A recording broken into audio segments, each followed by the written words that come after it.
Hello, good morning po. Magluluto po tayo ngayon ng lemon pepper chicken.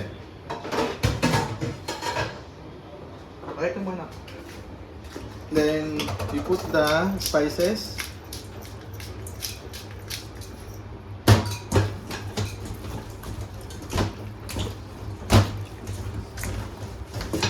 Then, luto tayo ng kamay.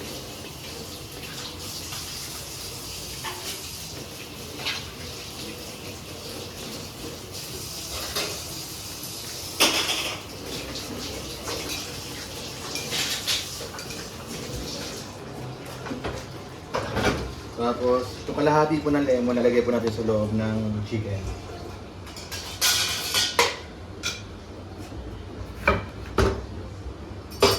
Tapos, nalagay po natin sa loob. Ito po kanina ko pa po ito binabad. Siguro mga 15 minutes ko na po itong binabad. Kaya, okay na po itong lasang to.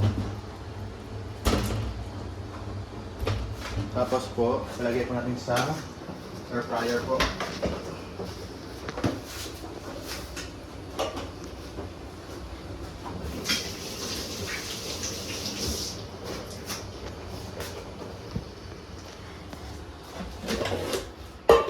Ito natin sa air fryer po itong ano.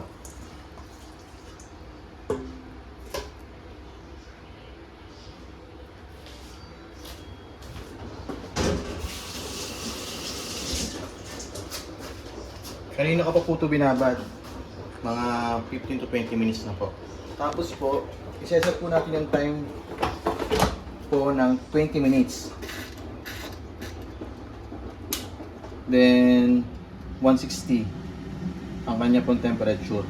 Then, pagkatapos po ng 20 minutes, pabalik rin po natin ulit. Tapos yung po, pwede na po, luto na po yun. Okay po, hintayin na lang po natin na mag 20 minutes. Tapos, pabalik rin po natin, balikan na lang po natin. Bye-bye po.